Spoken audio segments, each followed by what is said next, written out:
Ouais, ça devrait être. Donc je me présente, je suis Monsieur Bonnem, chef du pôle mesures incitatives à la DRAF Centre-Val de Loire, au service régional de l'alimentation, notamment en charge du déploiement du programme national de l'alimentation.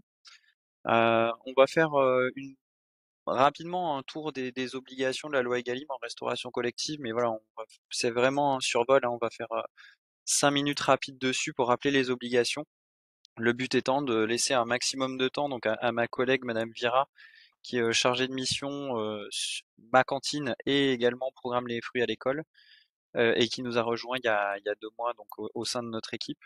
Et donc c'est elle véritablement qui vous fera une démonstration et l'objectif ce sera aussi potentiellement pour ceux qui ne l'ont pas encore fait bah, de pouvoir s'inscrire en temps réel sur la plateforme et après voilà on fera un tour de la plateforme en direct avec ces différentes possibilités. Hop. Alors je vais commencer par partager ma présentation. Alors, faut avoir conscience du coup aussi que cette présentation-là, de toute façon, vous l'aurez aussi puisque je l'ai envoyée à Lucie qui pourra la faire passer à l'ensemble des participants. Euh, hop là. Du coup, pour commencer, donc la loi Egalim en restauration collective, elle a été loi Egalim et qu'on dit qui a été complétée par la loi Climat et Résilience en 2021. Les objectifs donc du coup sont pluriels. Le principal c'est donc de tendre vers une alimentation plus qualitative et durable dans l'ensemble des restaurants collectifs. Euh, J'insiste moi aussi sur un autre point qui est la remontée des informations relatives aux différentes mesures pour en assurer un suivi et un pilotage. Et c'est ce qu'on va voir aussi, c'est-à-dire que le fait de pouvoir euh, services de l'État ou autres partenaires, plateformes logistiques, etc. Le fait d'avoir des informations sur les besoins, notamment des cantines, c'est quelque chose de primordial pour pouvoir après organiser euh, le, le pilotage d'aller vers justement l'atteinte de ces objectifs de la loi Egalim. Ce qu'il faut savoir, c'est que c'est tous les secteurs qui sont concernés par la loi Egalim en restauration collective. Jusqu'au 1er janvier, il y avait encore certains secteurs qui n'étaient pas encore entrés dedans, notamment tout ce qui était restauration collective privée en entreprise. Mais voilà, depuis le 1er janvier, ça, on n'a plus à se poser la question, c'est l'ensemble des restaurations collectives qui sont concernées. Les mesures phares de la loi Egalim, on a tendance à retenir principalement donc, plus de produits de qualité et durables dans nos assiettes, avec au moins 50% de produits de qualité et durables, dont au moins 20% de produits biologiques. Mais il y a également, voilà, faut pas oublier qu'il y a 4 autres mesures qui accompagnent celle-ci. La lutte contre le gaspillage alimentaire avec le don alimentaire, la diversification des sources de protéines et menus végétariens, la substitution des plastiques et l'information des usagers et convives. Rapidement, ce dont on se rend compte pour les établissements qui généralement arrivent à atteindre les objectifs de la loi Egalim en termes d'approvisionnement, c'est que c'est des établissements qui travaillent sur l'ensemble des mesures. Parce qu'effectivement, généralement, ça coûte un tout petit peu plus cher d'aller sur du produit de qualité. Mais voilà, si on travaille en même temps sur le gaspillage alimentaire et sur la diversification des sources de protéines, on peut arriver à équilibrer les budgets. En tout cas, certains établissements arrivent à le faire. Plus spécifiquement donc sur les produits de qualité et durables dans nos assiettes, c'est juste un rappel de l'ensemble de ce qui rentre dans ce décompte-là, heu, sachant que du coup le pourcentage, il est calculé sur la valeur d'achat hors taxe de l'ensemble des produits sur l'année.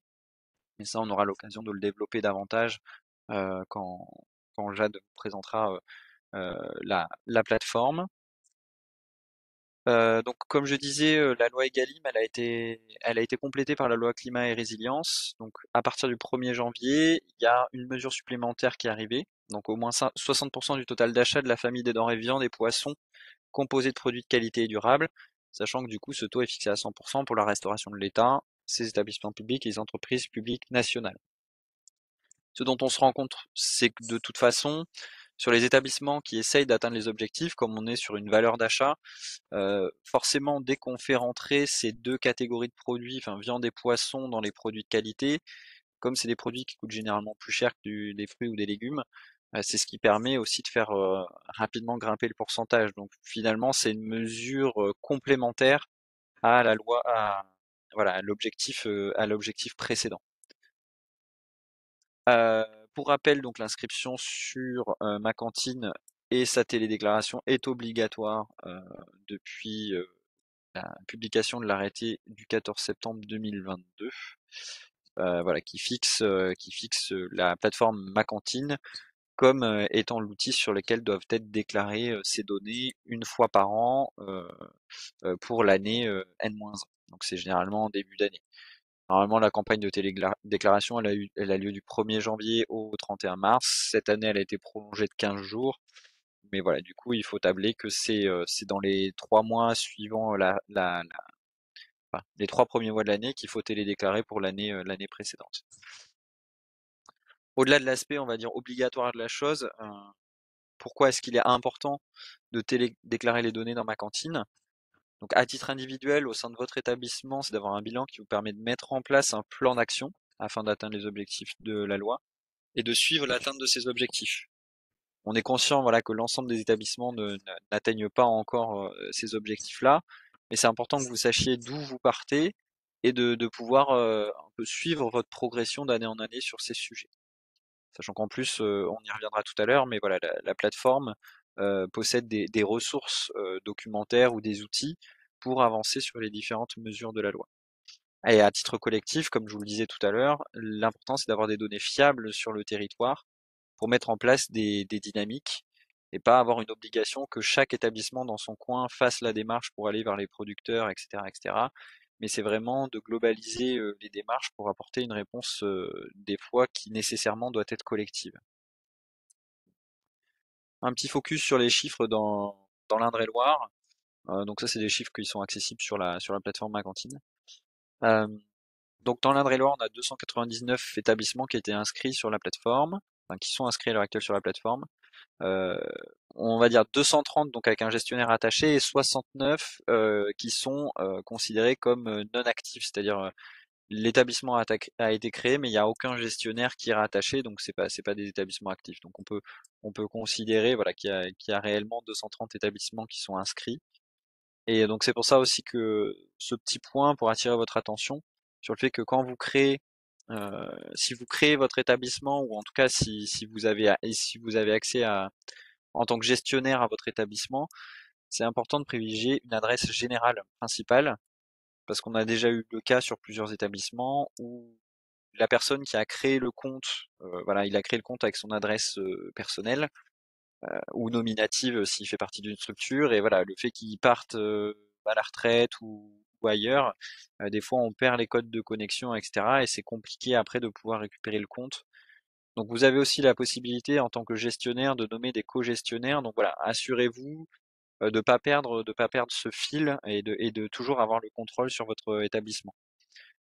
Idem si vous êtes en, en situation de prestation de service avec une société de restauration collective, vous pouvez à la fois bah, le responsable de on va dire du site, enfin, la restauration collective peut être gestionnaire de votre établissement pour pouvoir télédéclarer à votre place.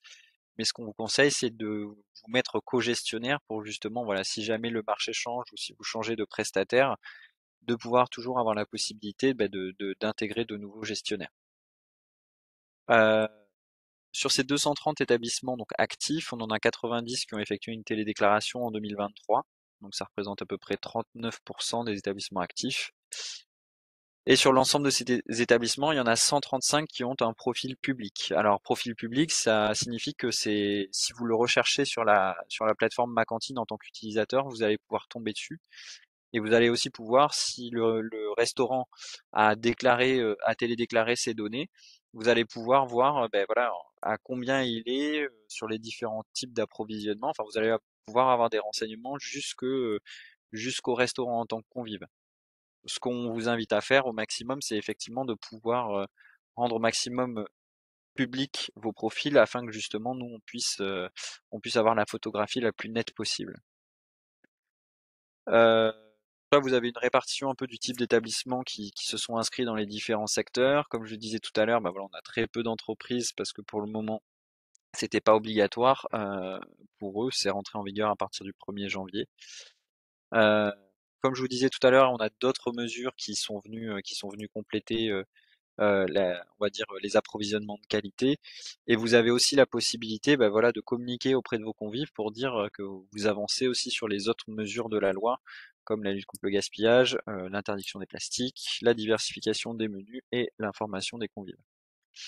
Et donc sur les 90 établissements dont je vous ai parlé, qui avaient fait une télédéclaration pour l'année 2023, il y en a 11% qui ont réussi à atteindre l'objectif d'approvisionnement Egalim.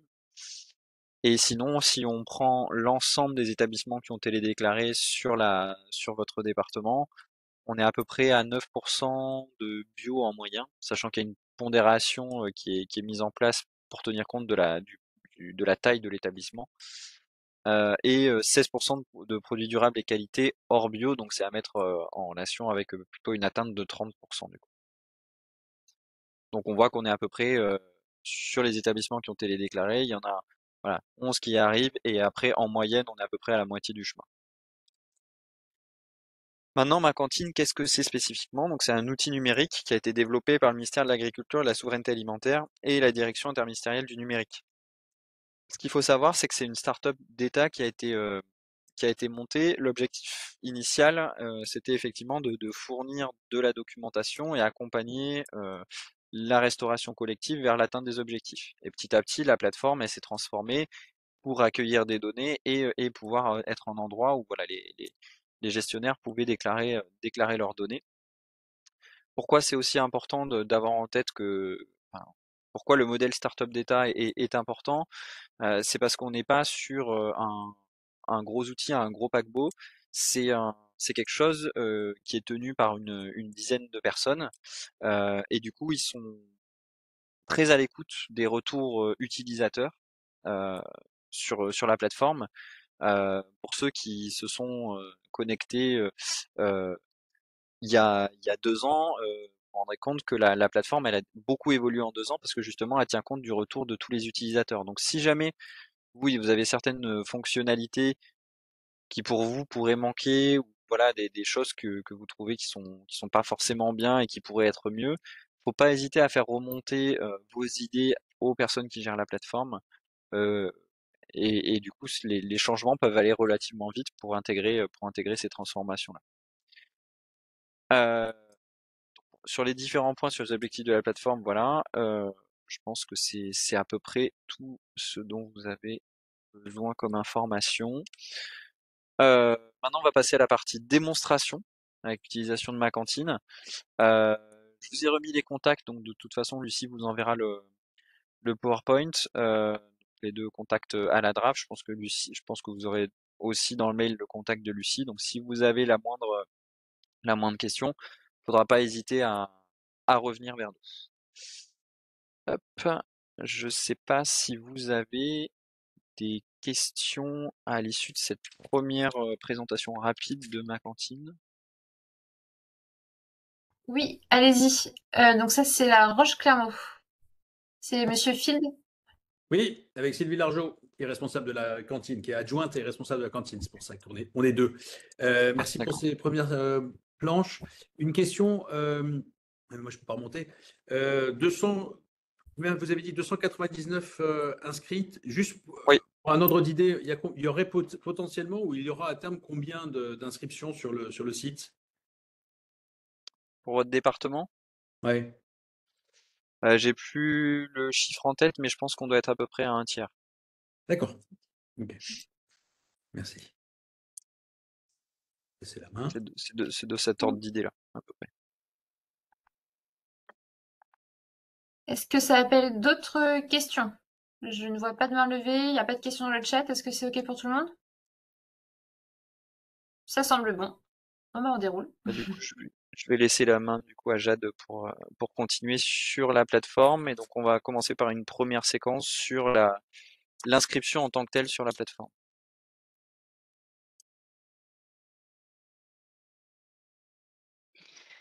Bonjour à tous. Du coup, j'ai juste besoin de savoir un peu, est-ce qu'il y en a éventuellement qui n'ont pas du tout de compte sur ma cantine? Vous avez un peu des comptes gestionnaires ou pas du tout?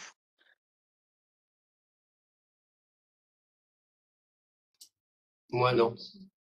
Tu peux mettre le OK. son?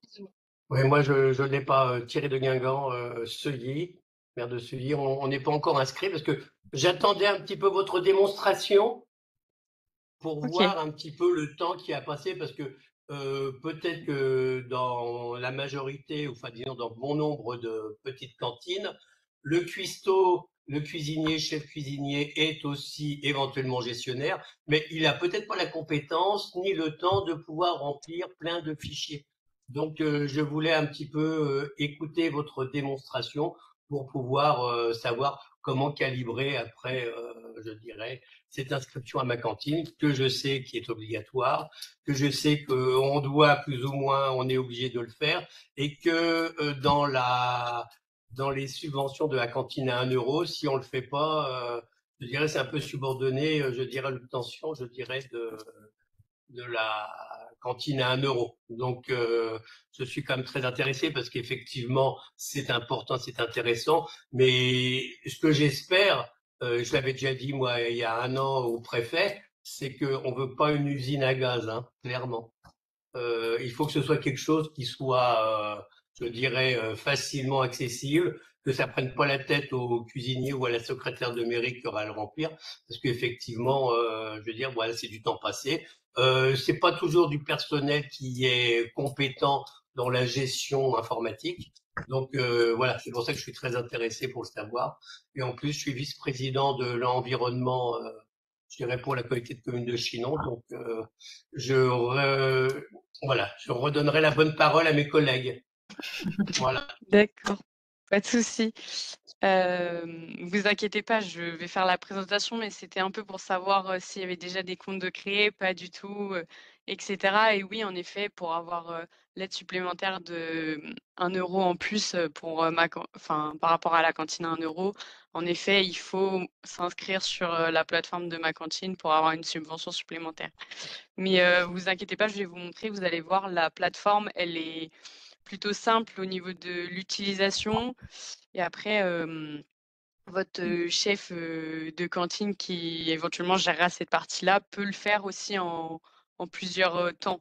Il peut s'inscrire et après remplir les données plus tard. Enfin, il n'est pas obligé de tout faire d'un coup. Mais vous inquiétez pas, je vais vous montrer, il n'y a pas de souci. Donc Jade, pour ton info, on a eu également eu donc des échanges dans le chat.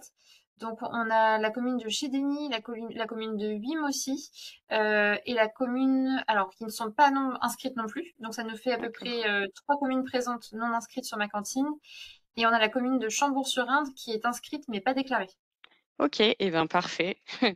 Pas de Pour les souci. autres, juste pour permettre à Jade d'être bien au clair, pour les autres participants, un compte a déjà été créé donc. Oui. Très bien. Ok, très Merci. bien. Merci beaucoup. Alors, je vais vous partager mon écran. Alors, est-ce que vous voyez mon écran? Normalement, je suis sur le site de ma cantine. Si je ne dis pas de bêtises, c'est l'accueil de ma cantine. Donc, pour ceux qui n'ont éventuellement pas créé de compte, donc vous allez devoir créer un compte de gestionnaire. Donc, vous allez en haut à droite sur créer mon compte et vous allez avoir toute une partie avec votre nom, prénom, l'adresse électronique utilisée pour ce compte gestionnaire. Donc, comme vous a rappelé mon collègue, Monsieur Bohème, c'est plus intéressant d'utiliser.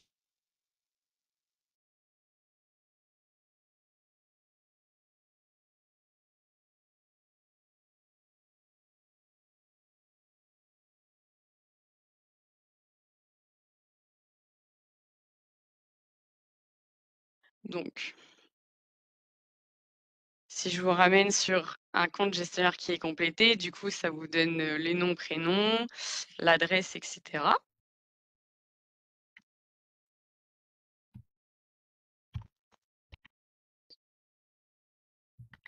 D'accord. Je peux pas voir Louis quand je suis en partage. Pour ceux qui auraient des difficultés pour voir l'écran de Jade, si c'est un peu petit, vous n'hésitez pas, vous avez la possibilité de faire un zoom avant juste au-dessus de l'écran et d'augmenter pour avoir une vue un peu plus précise. Attends, tu veux que je augmente mon... Je peux augmenter aussi, hein. J'ai augmenté le zoom de mon écran, dites-moi si ça va. Bah ouais, moi j'entends Lucie. Bon bah, petit problème avec mon collègue. Lucie, est-ce que tu vois mon écran et tu m'entends parfaitement? On est Ouais, c'est bon, d'accord. on a eu un petit bug, mais je crois que c'est revenu. Ok. Oui, du coup, comme je vous disais, du coup, c'est votre compte gestionnaire avec votre adresse, votre numéro de téléphone, etc. Donc, quand vous arrivez sur la partie, on va dire, du tableau de bord, donc ça vous fait votre petit espace comme ça. Donc, euh, pour l'instant, moi, je n'ai pas de cantine qui est ajoutée. Donc, si vous allez sur ajouter une cantine, vous voyez que ça demande de renseigner le numéro SIRET de votre établissement. Donc, du coup, si on ne le connaît pas, on va sur l'annuaire des entreprises pour récupérer son numéro de SIRET. Alors, admettons, ça peut être très simple. On va dire, je prends par exemple la ville d'Amboise. Au niveau de la structure, par exemple, pour que ce soit plus simple à trouver, vu que ça sort plein de résultats, en général, ce que je fais, c'est que dans le type de structure, je sélectionne collectivité territoriale. Et du coup, vous voyez, par exemple, je trouve la commune directement d'Amboise ou éventuellement la communauté de communes, selon laquelle, au niveau, par exemple, de votre cantine scolaire ou des établissements qui sont rattachés, admettons. Donc là, si je vais sur la cantine d'Amboise, on peut voir le siège social qui est la mairie, mais on peut voir qu'il y a 17 établissements. Donc, si je clique en haut sur les 17 établissements, j'ai toute la liste des établissements qui sont actifs avec le numéro SIRET associé. Par exemple, là, je vois qu'au niveau d'Amboise, ils ont une cantine scolaire qui est rattachée et qui est en activité. Donc, je récupère le numéro SIRET qui est associé et je fais un petit copier-coller que je colle là. Je valide. Oula, pas les bons numéros. Si, alors je valide par exemple, attention, il faut supprimer les espaces. On va dire que ça n'aime pas ça. Hop là, on a supprimé les espaces. Et si je fais valider, voilà. Si je fais valider, du coup, ça m'a fait ma cantine. Je mets le nom que je veux. Cantine scolaire Amboise, admettons. Ville Amboise. Je sélectionne avec le bon département. Donc, du coup, vous avez la possibilité de choisir en fonction de votre situation, de sélectionner si votre cantine produit directement des plats sur place, si elle sert des établissements préparés, admettons par un autre établissement ou une cuisine centrale, si elle se fait livrer, si elle livre, admettons, des plats, ou si elle livre des plats et aussi qu'elle accueille également des convives. Donc, admettons, dans cette situation que je prends, on va dire, hop, projet sur place. Et ensuite, ça vous demande le nombre moyen de convives sur place par jour. Donc, admettons, je rentre, et les chiffres sont fictifs, ne vous inquiétez pas. Admettons, je rentre 80 par jour, ce qui me fait un total, je vous dis quelque chose de complètement erroné, hein, mais on va dire, ça fait 20 000, admettons, plats par an. C'est pas du tout ça, mais c'est pas grave. Donc, vous pouvez mettre la moyenne par jour et le nombre total de couverts par an. Ensuite, vous avez besoin de sélectionner la catégorie de secteur.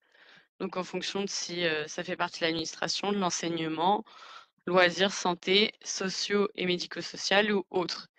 En général, pour ce qui est du coup des communes, bah, vous avez souvent, c'est l'enseignement que vous choisissez, vu que souvent vous êtes avec les cantines scolaires. Donc, on choisit sa catégorie de secteur et vous voyez, quand je vais sur secteur d'activité, ça met école primaire, collège, les lycées, les universités ou le supérieur ou d'autres structures d'enseignement. Donc là, admettons, on part sur de l'école primaire. Mais je peux aussi en rajouter plusieurs, hein, je ne suis pas limitée. Hein, vous voyez bien, si je veux, je peux mettre aussi du collège et du lycée, admettons. Donc, vous pouvez avoir plusieurs secteurs d'activité pour votre cantine. Votre type d'établissement, du coup, s'il est public ou privé, et votre mode de gestion, si c'est en direct ou en concédé. Donc là, hop, et si je valide, ça me va me créer. Ah oui. Ah oui, parce que là, je me suis mis en satellite. Donc vous voyez, par exemple, si vous avez une cuisine centrale, ça vous demande le nombre de cantines à qui vous fournissez des repas. Donc, mais c'est que dans ce cas-là. Par exemple, je sais pas, je vous dis, allez hop, je suis une cuisine centrale, je livre, je mets, admettons, je livre également à 2 satellites. Hop, je retire. Donc là, c'est bon, ma cantine scolaire est créée. Donc vous pouvez voir qu'on a une partie diagnostic sur laquelle je reviendrai dessus un peu plus tard. On peut voir qu'on a aussi éventuellement pour les petites cantines, les petites communautés, qu'il y a un gestionnaire, une gestion d'achat qui est intégrée. Je vais aussi repasser un peu dessus tout à l'heure. Là, je vous fais une présentation très générale pour l'instant, sans forcément rentrer dans les différents détails. Donc du coup, la partie aussi ma vitrine en ligne. Donc là, vous pouvez voir qu'actuellement, il y a un statut de non publié. Si il y a un non publié, c'est-à-dire que si je recherche votre cantine sur la plateforme, elle n'apparaît pas aux yeux des autres personnes. Donc l'idéal et le mieux, c'est quand même de publier sa cantine. Et si je le fais, je vous montre, hop, j'accepte. Vous pouvez aussi décrire le fonctionnement de votre établissement, l'organisation, l'historique de celui-ci. Là, je fais publier et hop. Donc là, c'est bon. Elle a été publiée parce qu'on voit le petit bandeau. Votre cantine est publiée en haut à droite.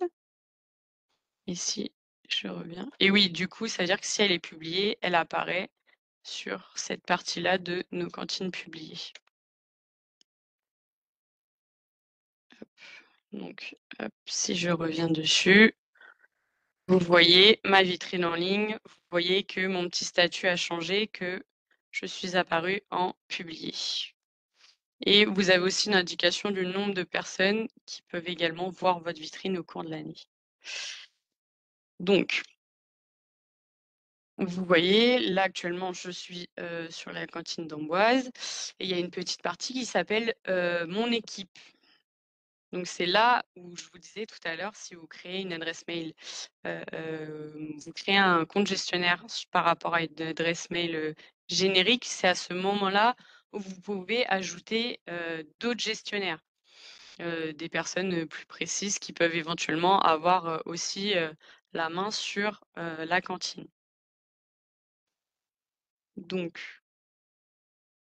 là, vous avez du coup votre tableau de bord. Si vous cliquez sur la cantine, vous avez toutes les informations. Et comme je vous disais, vous avez plusieurs onglets. En haut, vous avez mon tableau de bord, mes achats, m'améliorer, toutes les cantines, comprendre mes obligations, une partie aide et mon compte, c'est votre compte gestionnaire avec votre adresse mail, nom, prénom et le numéro rattaché. Donc, si on va dans la partie comprendre mes obligations, vous avez du coup toutes les obligations de ma cantine. Là, j'ai été dans comprendre mes obligations, qualité des produits. Ça reprend un peu tout ce que vous a expliqué mon collègue avec un peu les obligations d'achat de produits de qualité et de produits bio pour rentrer dans les pourcentages Egalim. Donc, en général, vous avez un résumé, vous voyez à partir de quand ça est rentré en rigueur et quel secteur est concerné. Donc, et si vous descendez en bas, vous pouvez avoir accès à de la documentation pour retrouver, par exemple, là, si vous cliquez sur ce lien, vous retrouvez des catégories de produits qui sont labellisés. Ensuite, vous avez de la documentation concernant les marchés publics, si vous êtes concerné.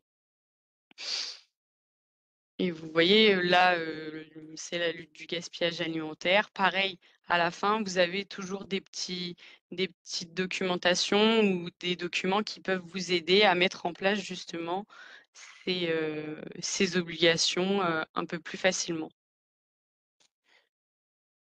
Hop, si je vais dans la partie m'améliorer, vous voyez acteur de l'écosystème, générer mon affiche, les webinaires qui sont présentés par ma cantine, les blogs où éventuellement vous retrouvez d'autres gestionnaires qui ont des problématiques sur certains sujets et ça permet de faire partager à toute la communauté. Vous pouvez aussi générer votre affiche pour l'information aux convives, c'est-à-dire, hop, bon, là je vous montre, mais actuellement, par exemple, là elle est vide parce que du coup, j'ai pas effectué ma télédéclaration. Quand on reviendra tout à l'heure dessus, si vous voulez, après la télédéclaration, vous aurez le pourcentage des différents produits Egalim. Et vous pouvez aussi promouvoir le fait que certains de vos produits proviennent d'un PAT de votre département, en mettant le nom du PAT et les produits, le pourcentage des produits. Donc après, vous avez, si vous allez par exemple dans aller plus loin, vous voyez, ça vous ouvre une documentation qui est un peu plus complète et qui rentre beaucoup plus dans les détails. Vous voyez sur le côté le guide des marchés publics. Là, par exemple, vous avez de la documentation ici sur proposée par l'ADEME sur le gaspillage, le chiffre du gaspillage alimentaire, etc. Peut-être juste, Jade, sur les personnes qui n'étaient pas inscrites, est-ce que vous avez, par rapport à l'inscription, est-ce que vous voulez essayer de faire la démarche en direct et qu'on revienne rapidement dessus? Ou enfin, est-ce que vous voulez essayer justement de vous connecter, de créer votre compte en direct et potentiellement pour que si jamais vous avez des difficultés, qu'on puisse peut-être vous aider?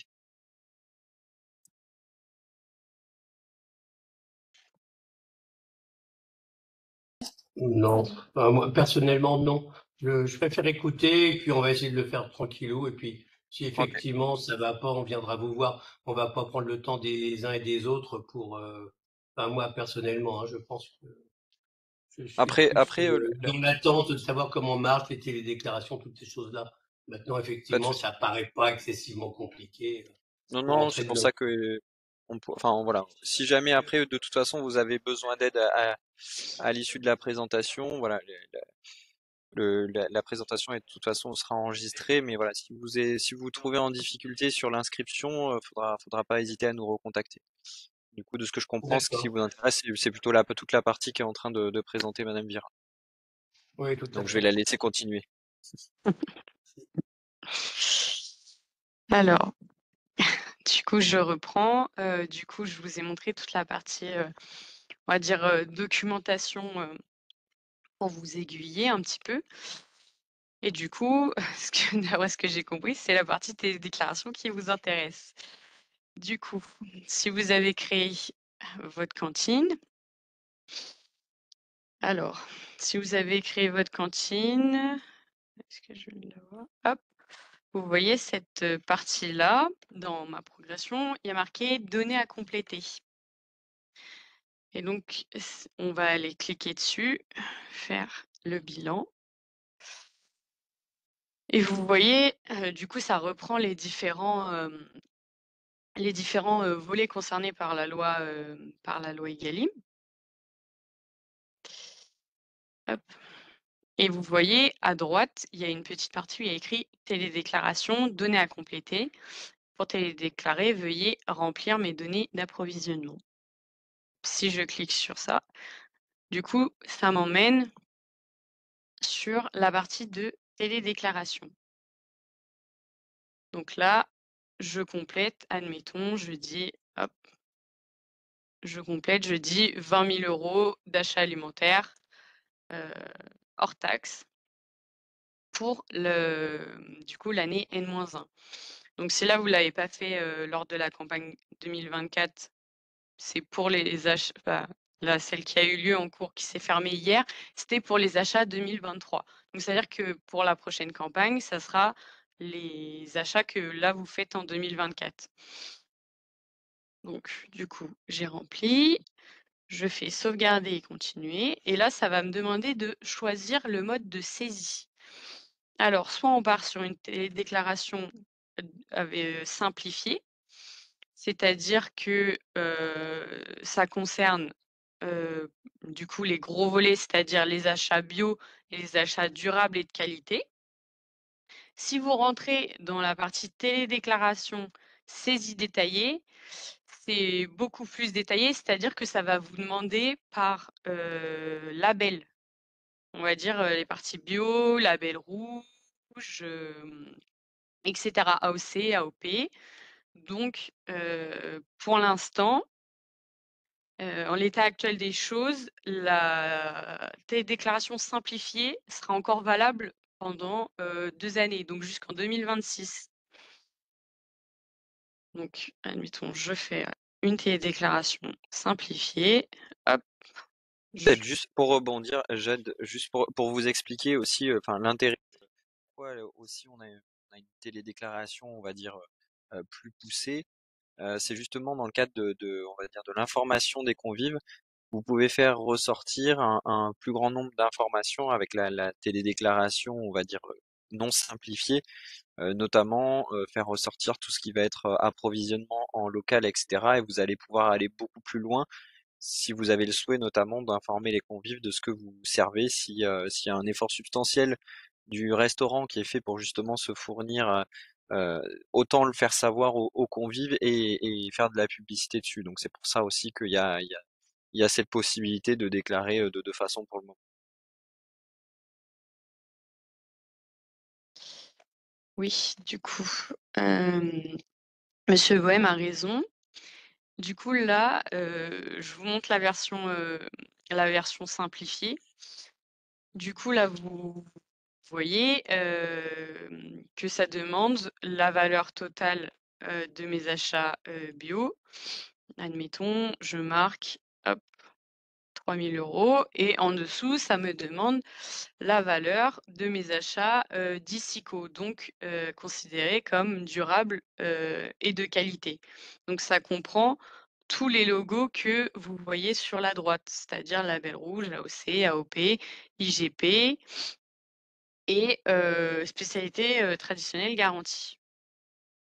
Hop, admettons, je dis, hop, 5 000 €. Donc je continue, hop. Et là, on a des produits ayant d'autres labels qui ne sont pas considérés, si je ne dis pas de bêtises.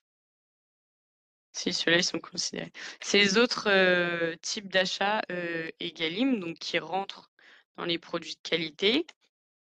Donc, vous voyez, de toute façon, si vous avez un doute sur le nom du logo, vous voyez que quand je mets ma petite souris sur le logo, il s'affiche haute valeur environnementale, pêche écolabel pêche durable, région ultrapériphérique, commerce équitable et fermier. Donc admettons, là je dis hop 2000. Et ensuite, la partie en dessous, critères d'achat. La valeur de mes achats prenant en compte les coûts imputés aux externalités environnementales ou acquis sur la base de leur performance en manière environnementale, c'est éventuellement tout ce qui est, admettons, local près de chez vous qui ne serait éventuellement pas labellisé, que vous pouvez faire passer sur. Alors ça c'est quelque chose c'est des catégories qui sont relativement complexes pour le moment. Voilà, l'État travaille dessus pour essayer on va dire, de simplifier en tout cas la compréhension de ces données spécifiques-là. Ce qu'il faut avoir en tête, c'est que pour toutes les autres catégories, voilà, on a une catégorie clairement définie euh, parce que on a un label qui y est associé. pour ces 2 catégories-là, en fait, ce qui est demandé, dans les articles qui permettent ça, c'est qu'en fait, pour chaque, type de denrées, qui rentrerait dans cette catégorie, il faut en fait, c'est de la responsabilité de l'acheteur de mettre en place un système démontrant, voilà, qu'il y a une positivité de l'achat de ces denrées sur les externalités environnementales. Donc pour le moment, c'est un processus qui est relativement complexe, pour rentrer là-dedans, et ça reste les 2 catégories, si vous voulez, qui restent à la responsabilité de l'acheteur de faire rentrer tel ou tel produit dans ces catégories. Donc c'est vrai que, on peut commencer à réfléchir sur des possibilités, d'intégrer ces 2 catégories-là. C'est vrai que ça prend du temps, en tout cas, de faire les choses correctement pour avancer là-dessus. Heu, du coup, ce qu'on conseille, en tout cas, pour le moment, c'est, effectivement de pas perdre de vue que c'est sur les catégories que vous a précédemment, présenté Madame Vira, voilà, qui de fait sont dans la loi, et ça pose pas de, enfin, voilà, et ça pose pas de questions, qui rentrent dans le décompte. Sur ces 2 catégories-là, c'est un petit peu plus complexe, après, quoi. On pourra revenir dessus si vous avez des questions, mais voilà, c'est un peu plus compliqué de les faire rentrer dedans. Oui, je me permets de compléter Louis, juste je fais un aparté aussi très rapide. Effectivement, en fait, c'est la démonstration qui peut être un peu plus complexe. Il y a des documents quand même qui ont été sortis là par le Conseil national de la Restauco qui éclairent un petit peu ce sujet. Je vous invite d'autant plus du coup à participer à la réunion du 8 octobre qui aura lieu à la Chambre, donc organisée avec l'association des maires, l'ADAC, pour justement en fait éclairer un petit peu ces mentions valorisantes, on va dire, et ces aspects-ci qui seront un peu plus détaillés aussi, si jamais voilà, vous êtes intéressé par ce sujet-là.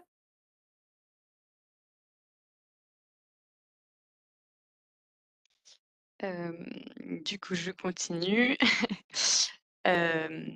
Admettons, si vous ne souhaitez pas, compléter, admettons, ces volets-là, vu qu'ils ne sont pas obligatoires, ne mettez pas, si vous n'avez aucune idée, ne mettez pas 0 dans les cases. Laissez les cases, vides, ça sera considéré lors de la télédéclaration comme «je ne sais pas», et il vaut mieux laisser en «je ne sais pas» que mettre en 0 parce que ça va fausser éventuellement, tous les pourcentages, de la région ou éventuellement du département.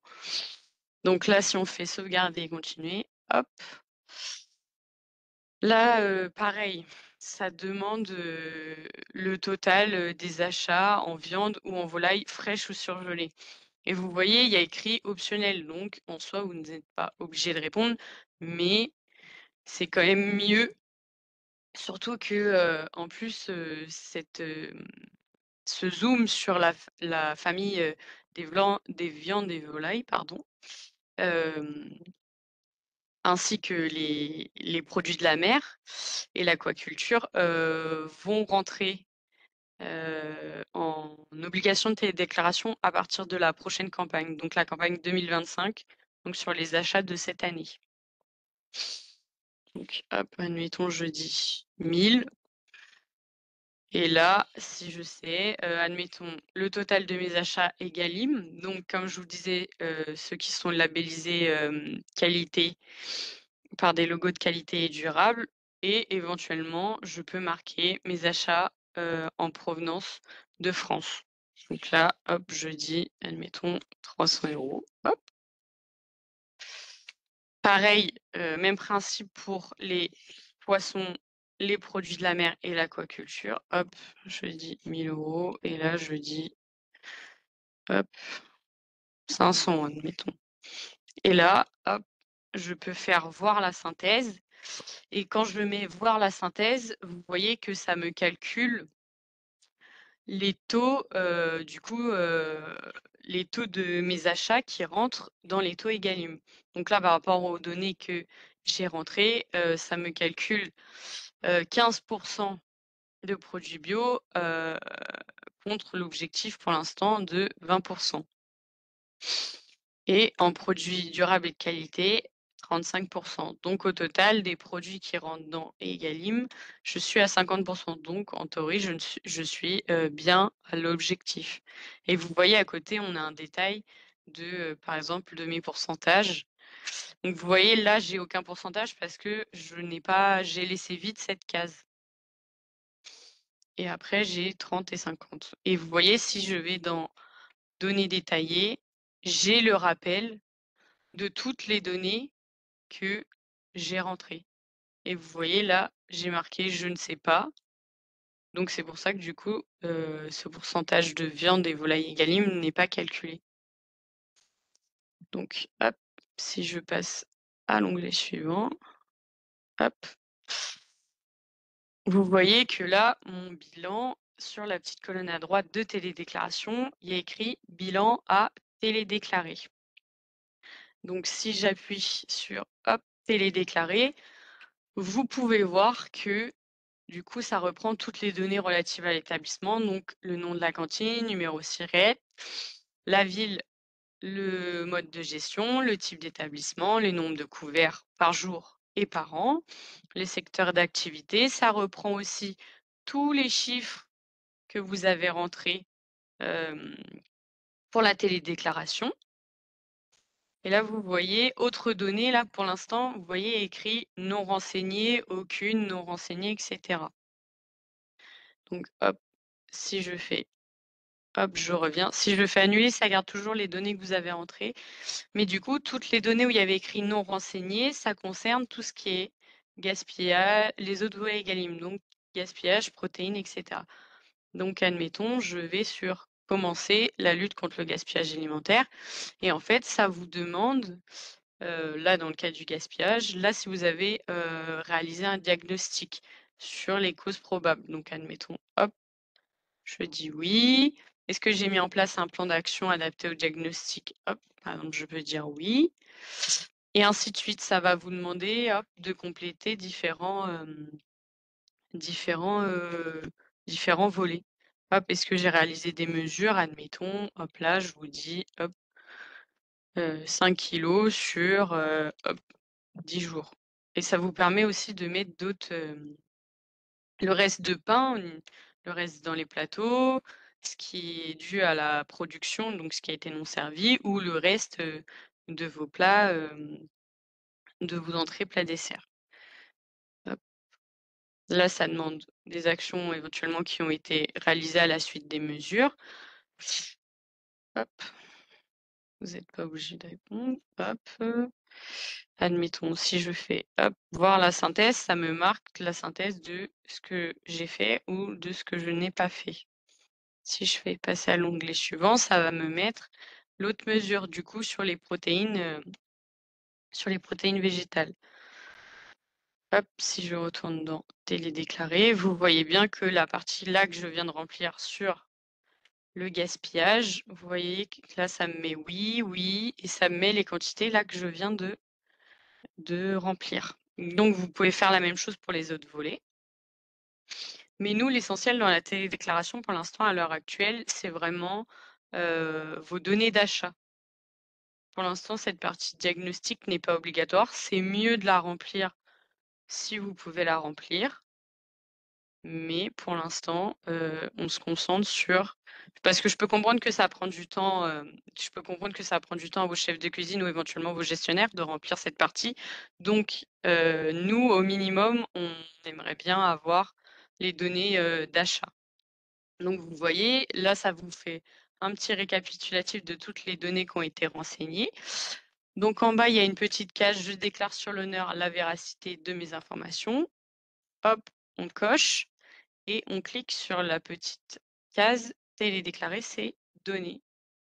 Hop, et vous voyez, hop, ça m'a mis « Télédéclaration pris en compte » en haut à gauche.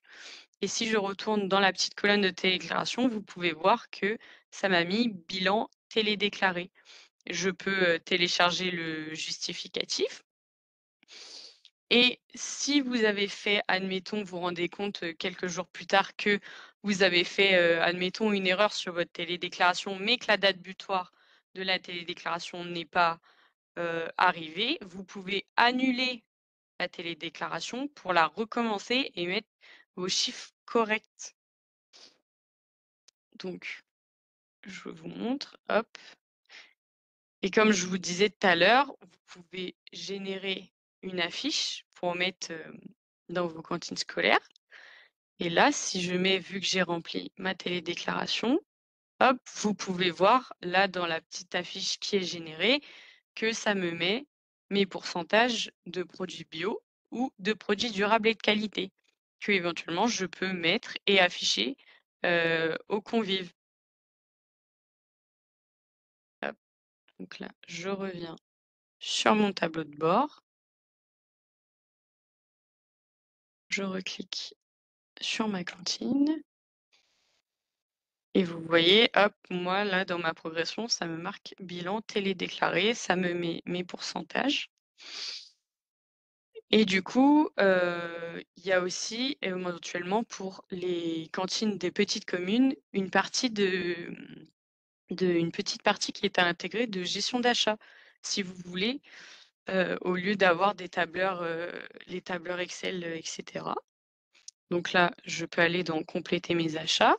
Donc on peut, créer des achats à partir du coup de fichiers Excel, on peut importer ou on peut ajouter, ces produits éventuellement, à la main. Là, je vous dis, hop, admettons je rentre des carottes, admettons, hop, bio, je peux marquer mon nom du fournisseur, mon prix hors taxe que j'ai payé, admettons, hop là, je marque 30 € pour ma cantine. On peut sélectionner la cantine si on en a plusieurs et admettons, la date d'achat. Vous pouvez éventuellement glisser la facture. On peut mettre, la famille, des produits, les caractéristiques. Admettons, hop, je vous ai dit bio. Admettons, elles sont bio et locales. Hop, je sélectionne bio et local ou en circuit court. Là, ça me demande ma définition du local. Là, je dis, hop, admettons 200 km autour. Et là, si je fais valider, faut que je mette la date, pardon. Hop. Et là, vous voyez bien que ça m'a mis à la date, donc admettons du 15 avril, j'ai acheté des carottes bio, bio et locales pour ma cantine, qui m'ont coûté, 30 €. Et si vous faites, si vous remplissez, au fur et à mesure de l'année et cetera, hop, on peut avoir éventuellement une synthèse des achats qui vous permet d'avoir directement, votre pourcentage de bio et votre coût, admettons, total. Et là, ça vous fait un petit descriptif et du coup, c'est plus simple ensuite pour mettre directement les chiffres, dans la, télédéclaration. Si je peux venir du coup compléter les propos de Madame Vira, on a eu la dernière fois quand on avait fait un peu ce qui va vous être proposé en octobre, on avait eu des interrogations parce qu'en fait on avait des cantines qui avaient déjà des outils de gestion et qui nous disaient mais en fait on va pas re-remplir toutes les factures, etc. Il faut bien avoir conscience que l'outil de gestion qui est dans ma cantine, il est optionnel. Il est là pour justement faciliter la possibilité aux établissements qui n'ont pas d'accès à des outils de gestion pour le moment, d'avoir des outils de gestion donc qui leur permettent de suivre leur stock ou leurs achats au cours de l'année. Et du coup, à la fin, ça facilite les choses parce qu'il suffit de cliquer un bouton pour télédéclarer. Pour ceux qui effectivement ont déjà des outils de gestion en place ou font appel à des prestataires, ce qui est important, c'est juste de récupérer vos chiffres à la fin de l'année pour pouvoir télédéclarer.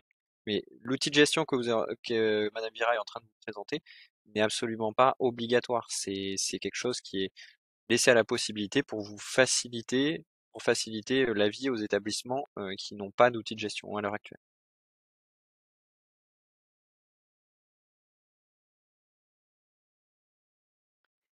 Oui, du coup, comme, disait Monsieur Bohème, du coup, oui, cette partie-là, d'achat, de remplir, cette gestion d'achat, n'est pas obligatoire. C'est juste qu'on a conscience que, notamment pour les petites cantines, ça peut être, un plus. Enfin, ça peut être plus simple pour gérer la télédéclaration, vu que certaines communes ne passent pas forcément, par des logiciels de gestion. Donc heu donc voilà.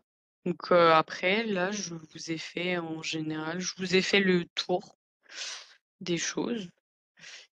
si je vais vous dire cette partie-là. Si jamais vous avez un souci avec votre compte, admettons, pour X ou Y raison, votre gestionnaire a changé, vous avez plus accès, au compte et cetera, vous pouvez aller dans la partie, J'étais le son. Et là, vous je pouvez demander, vous pouvez envoyer un mail à l'adresse suivante. Donc, je vais vous la remettre. support-egalim@beta.gouv.fr. Peut-être à la maison. Je vois qu'on a plusieurs questions. Alors j'ai une question dans le chat de Madame Lefort et puis j'ai vu aussi qu'il y avait Monsieur Phil qui avait levé la main. Madame Lefort, donc quand vous dites ce qui veut dire qu'il faut rentrer à chaque achat les données.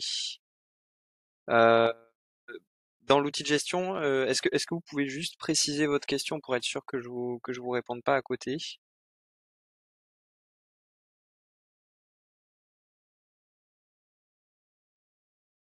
pas si Madame Lefort elle a son.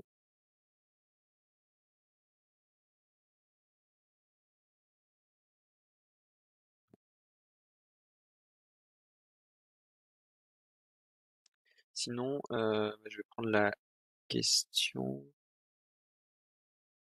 Tu peux parler avec tonton. En attendant, je vais prendre la question de Monsieur Field.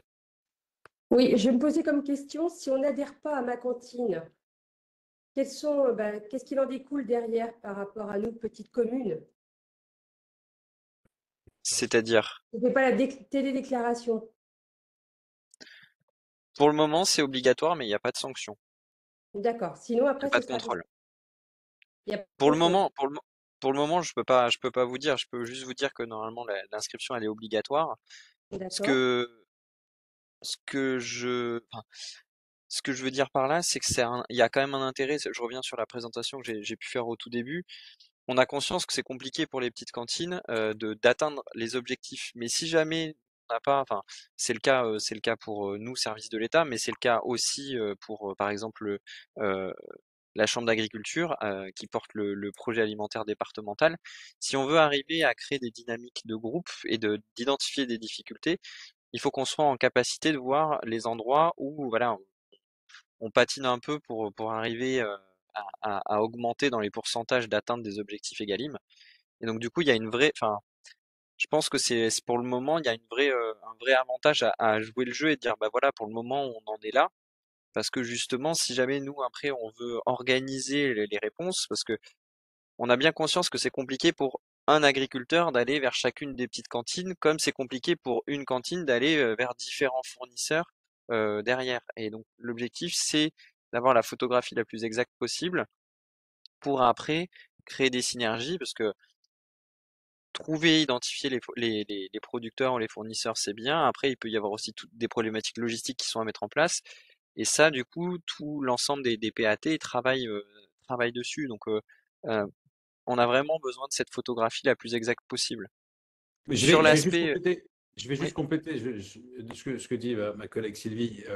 Loin de nous, l'idée de penser que La Roche-Clermault doit se mettre en défaut de respecter la loi. Au contraire, puisque nous, à La Roche-Clermault, petite commune, 45 repas par jour, on a une cantinière qui fait ses courses de façon très vertueuse et on vient d'adhérer au Grand Bœuf et au Veau Bio dans l'idée justement de pouvoir respecter la loi Egalim, ou en tout cas de pouvoir, en nous fournissant auprès de fournisseurs qui ont ces appellations, de pouvoir respecter cette loi Egalim. Mais voilà, on échangeait et je suis sûr que ça va être l'approche d'un certain nombre de mes collègues maires de petites communes et de cantines.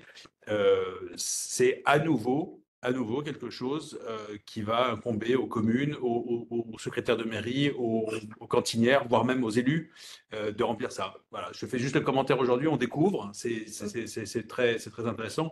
Euh, mais il faut faire le commentaire. Et c'est pour ça que Sylvie, effectivement, a dit qu'est-ce qui se passe si on ne le fait pas? Parce qu'il va nous falloir du temps et puis Oui, c'est surtout ça. plus personne n'a de temps. Bon, on s'arrête là.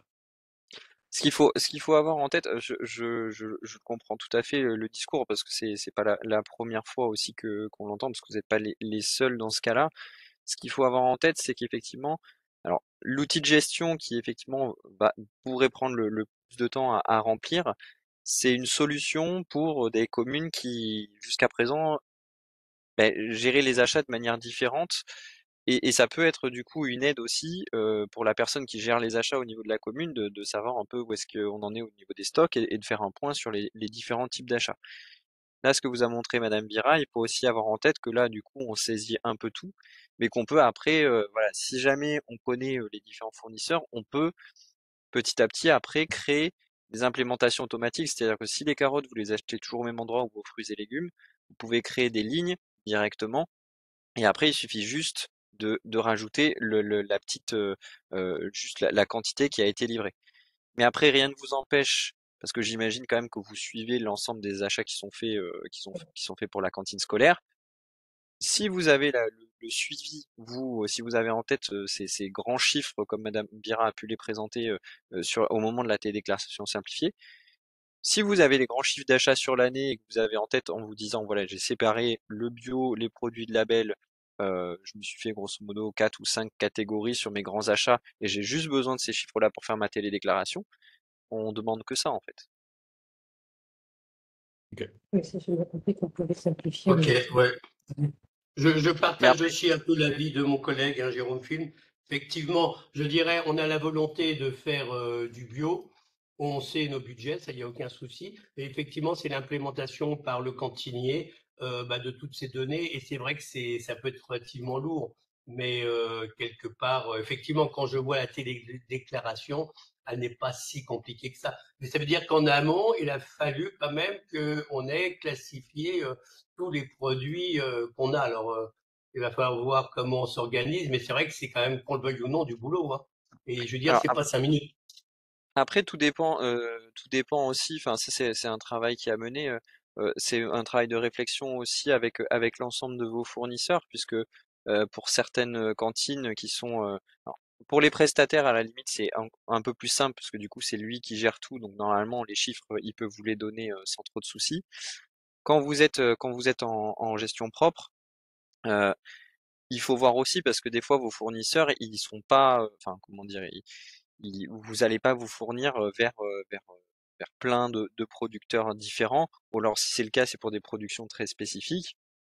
Et du coup, vous pouvez aussi voir avec votre fournisseur s'il peut pas vous fournir des récapitulatifs en faisant apparaître les différentes catégories de la loi Egalim. Ça, on l'a déjà vu dans certains établissements. Vous pouvez en faire la demande auprès de votre fournisseur. Et comme ils sont censés respecter la traçabilité de la fourche à la fourchette, normalement, ils sont censés pouvoir vous les donner.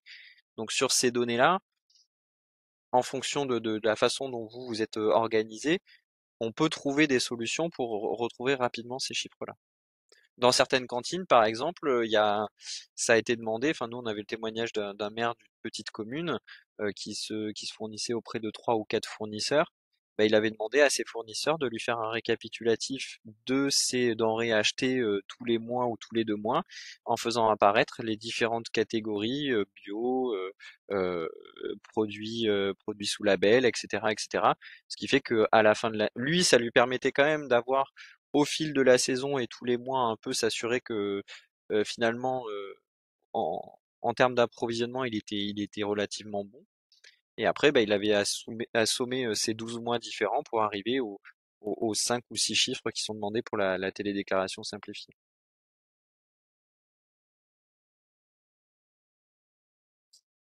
Ok. Mais Alors, effectivement effectivement, là ouais, là ouais, là là où en fait du coup enfin ce qui me semble important, et on le voit parce que souvent on a aussi participé à des réunions avec des parents d'élèves notamment. En fait, on voit ce qui est un peu dommage, c'est qu'on voit le chef de cuisine ou les mairies faire des efforts en termes d'approvisionnement. Et effectivement, faute de temps, se dire bah voilà, j'ai pas le temps forcément de télédéclarer. Moi, le plus important, c'est ce que les enfants ont dans l'assiette, ce que je comprends tout à fait. Mais en fait, on se rend compte qu'on arrive à emporter encore plus de monde et d'adhésion si on démontre après auprès des parents que finalement, voilà, on fait un réel effort sur tout ce qu'on sert et sur les approvisionnements et du coup, je trouve que ce travail est à valoriser. Et ma cantine permet aussi de le valoriser puisque sur votre page d'accueil de la cantine, vous pouvez poster des photographies, etc.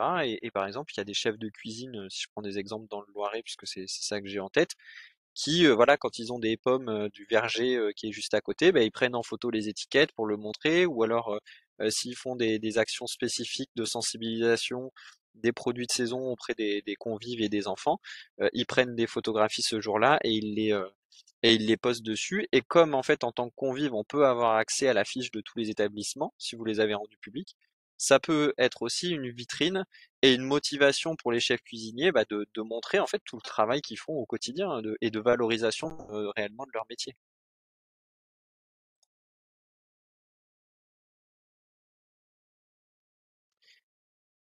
J'ai vu Bon. d'autres questions. Alors attendez, hop. Non, non, enfin, pour moi, bon, je vous ai entendu, effectivement, il va falloir que dans nos petites communes, on trouve des moyens, comme vous le disiez, peut-être avec nos fournisseurs, parce qu'effectivement, ce sont toujours plus ou moins les mêmes, qu'ils essayent de nous faire des récaps mensuels ou annuels, je dirais, de je veux dire, de tout ce qu'ils nous a fourni, pour qu'on puisse consolider au maximum les chiffres en fin d'année, quoi, je veux dire. C'est Si vous ça en voulez, fait. l'idée, c'est pas de passer des heures et des heures à le faire, quoi, je veux dire. Puisqu'on a déjà normalement les chefs cuistots. Et sachez qu'au niveau de la Comcom, on est en train d'essayer de remettre avec le PNR, vraiment entre les producteurs bio, les chefs cuisiniers, vraiment, il y a une synergie qu'on met en place. Maintenant, effectivement, c'est la problématique qu'on avait, c'est que ils sont chefs cuistots, ils sont pas informaticiens. Donc, clairement, il faut qu'on trouve une méthodologie en interne qui ne prenne pas trop de temps, soit au cuisinier ou soit concrètement, ce sera la secrétaire, pour qu'on puisse avoir au maximum les chiffres par grande ligne qui arrivent, je dirais, pour la télédéclaration. Hmm. Alors je vois deux autres questions. Alors, Madame Terré, donc comment fait-on pour se mettre en cogestionnaire avec le prestataire? Alors, ce qu'il faut vérifier, c'est déjà qui a le compte gestionnaire normalement. Enfin, si vous avez un accès à votre établissement, enfin quand vous allez le créer, le premier compte qui se connecte et qui se raccroche au SIRET de l'établissement concerné devient de fait gestionnaire de l'établissement. Et après, une fois que vous êtes gestionnaire, vous pouvez inviter d'autres adresses mail en les saisissant directement sur la plateforme. Vous pouvez saisir des adresses mail pour les inviter à être co-gestionnaires avec vous de la cantine. Donc vous pouvez directement saisir l'adresse mail de votre prestataire qui, de fait, va recevoir un message pour dire qu'il est invité à devenir co-gestionnaire de votre établissement et donc il pourra avoir accès à votre fiche établissement et potentiellement à la saisie des données. Ça, c'est la première chose. Je sais pas si j'ai répondu à votre question. Euh, pour Madame Lefort, alors du coup, hop, tac. Euh, il faut rentrer à chaque achat les données, et donc c'est le cuisinier qui gère ses achats et m'emmène ensuite les factures. Mais, comme je vous disais, l'outil de gestion, il est là pour vous aider éventuellement si vous n'avez pas d'outil de gestion en place sur la cuisine, ça peut vous aider potentiellement à gérer vos stocks, etc. Nous, on a des témoignages de mairies qui suivaient pas du tout, enfin, pas du tout les achats, et en fait qui ont réussi, on va dire, à, à à avoir du recul sur les achats grâce à ce tableau de gestion-là et potentiellement de changer certaines pratiques. Euh, L'outil de gestion, comme je disais, il est facultatif. Il est là pour aider si jamais vous pouvez le ressentir comme un besoin. L'avantage, c'est que si jamais vous l'utilisez, à la fin de l'année, il n'y a pas besoin de refaire les comptes. Vous cliquez sur un bouton et la télédéclaration, elle est faite. Euh, Après, comme je disais, voilà, comme dans votre cas, a priori, c'est le cuisinier donc qui gère ses achats et qui vous emmène les factures. À voir si, comme je le disais tout à l'heure, est-ce que les achats auprès de combien de fournisseurs il les fait? Est-ce que vous pouvez pas vous tourner vers vos fournisseurs pour qu'ils puissent facilement euh, vous fournir des données tous les mois, tous les 2 mois, ou voire à la fin de l'année. Alors, ensuite, tac. Y a-t-il une vérification des données déclarées? Donc on pourrait déclarer qu'on satisfait à la loi Egalim et inscrire de fausses données. Alors, ce qu'il faut savoir, mais ça je vais pas parler pour mes collègues d'autres services de l'État, c'est que normalement la télédéclaration, elle est faite sur la base comme c'est une déclaration, à partir du moment où vous avez télédéclaré, c'est qu'on considère que l'information que vous avez, elle est fiable et c'est celle que vous donnez à vos convives. Et c'est le genre de, les informations qui peuvent être vérifiées dans le cadre de contrôles. Alors ça, c'est plutôt les agents des fraudes parce que c'est des contrôles de loyauté de l'information et de loyauté auprès du consommateur. Euh, donc ça, j'aurais pas les textes en tête et je pourrais pas vous dire s'ils le font actuellement. Mais dans le cadre en fait de leur contrôle classique, ils vérifient notamment, ils peuvent vérifier quand vous allez vous, recevoir des produits que votre fournisseur va certifier comme bio, eh ben, ils peuvent regarder alors au niveau vous de votre on va dire de votre réception, mais ils peuvent remonter jusqu'au niveau du producteur, etc. et vérifier que le produit qui est affiché bio quand il vous est livré, il correspond bien à quelque chose de bio tout le long de la chaîne. Et donc du coup, sur le dernier espace qui est l'information du convive, les personnels des fraudes, enfin les agents des fraudes sont en capacité de vérifier qu'effectivement on a une loyauté au niveau de cette information-là. Donc je dirais que pour le moment on n'a pas de, ça pourrait être lors d'un contrôle spécifique. Euh, tac tac tac. Ouais, je vais terminer. Et donc si vous voulez, bon, là pour le moment on n'en est pas vraiment, on n'est pas vraiment au stade de la répression, mais voilà. Disons que pour moi, il n'y a pas un intérêt à déclarer des fausses données, parce que comme je vous disais, en fait, nous, on a besoin d'avoir la photographie la plus exacte pour avoir l'action la plus concrète possible après sur le terrain. Euh, mais effectivement, ça peut être, c'est de la loyauté de l'information qui est donnée au consommateur. Donc, en tant que telle, c'est une information qui peut être contrôlée. Euh, Ville de Tours. La personne qui se plaît est partie en retraite. Nous allons faire cette déclaration sans savoir vraiment comment s'y prendre. Nous allons enregistrer les données comme nous l'avons vu exact. Et ça n'a pas été validé. Alors je pense que la validation c'est trop tard, malheureusement. Si Jade, tu me confirmes, je sais pas. Pour moi, la validation, elle est trop tard, vu que c'était hier, à moins que par miracle, dans l'accès au compte, vous pouvez encore voir le fait d'éventuellement, il vous dit d'avoir encore le petit bouton qui vous dit télédéclarer, mais je pense que ça m'étonnerait. Du coup, ça veut dire que c'est reporté malheureusement à l'année prochaine, je pense. Ah, bon bah s'il y a plus le bouton, c'est qu'effectivement ça a été fermé. Euh,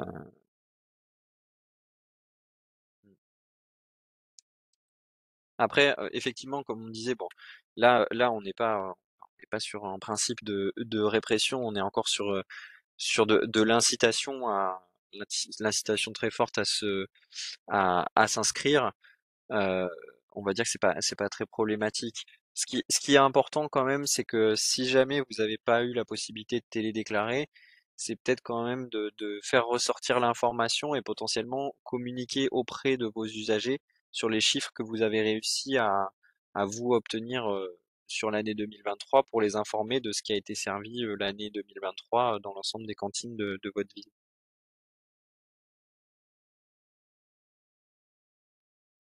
Mais du coup, c'est bien parce que vous serez dans les starting blocks du coup pour l'année prochaine. La télédéclaration, elle sera faite dès le 10 janvier.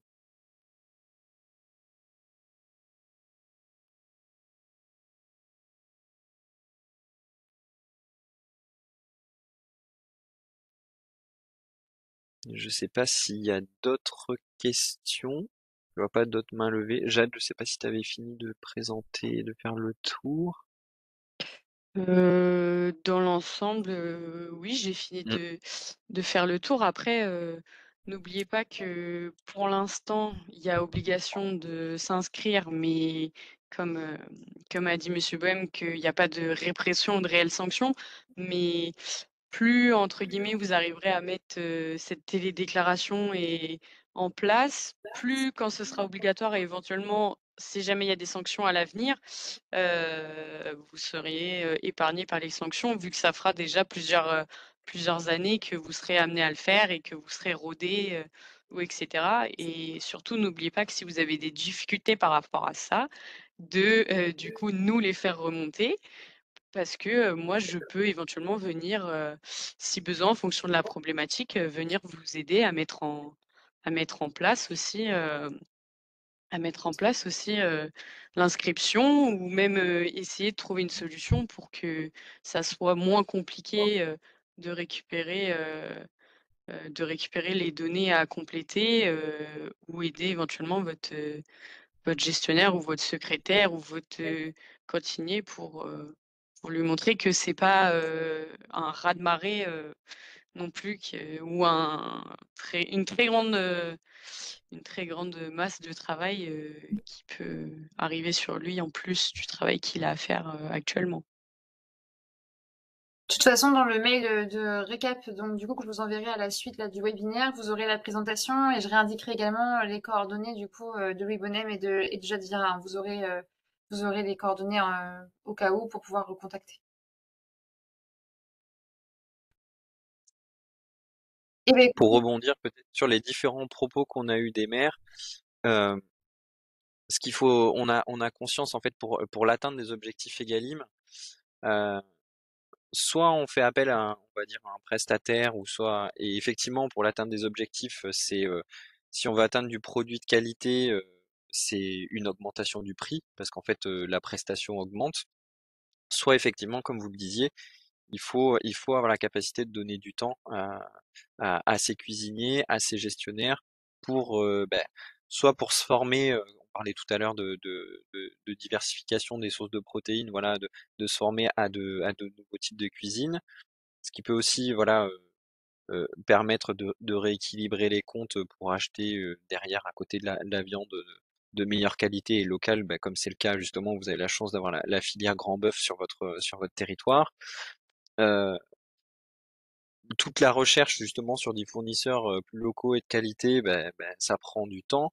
Et donc, on a des exemples d'établissements pour lesquels le coût du repas ou le coût de revient du repas n'a pas augmenté et pour lesquels ils ont effectivement, ils se sont très franchement rapprochés, voire ont atteint les objectifs Egalim. Par contre, effectivement, on est conscient que ça demande de laisser du temps aux cuisiniers, aux gestionnaires ou au personnel de mairie qui gère ça pour pouvoir travailler vraiment sur le fond des choses et le fond des dossiers.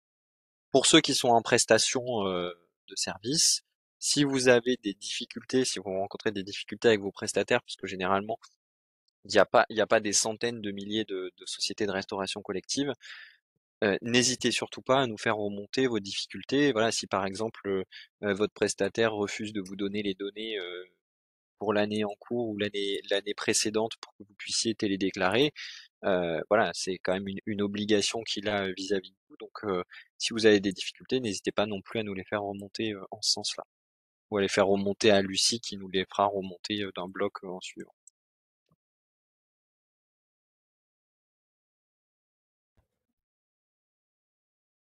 eh bien, écoutez, s'il n'y a plus de questions, s'il n'y a plus de remarques, on va pouvoir clore. Merci à tous du coup pour votre participation. Merci aussi à vous, Jade et puis Louis, hein, pour l'organisation, enfin la co-organisation de ce webinaire. On espère que ça a répondu à vos attentes. N'hésitez pas voilà, à revenir vers nous si jamais vous avez la moindre question ou la moindre remontée besoin à faire. Merci beaucoup. Bonne journée à tous. Bonne journée à vous.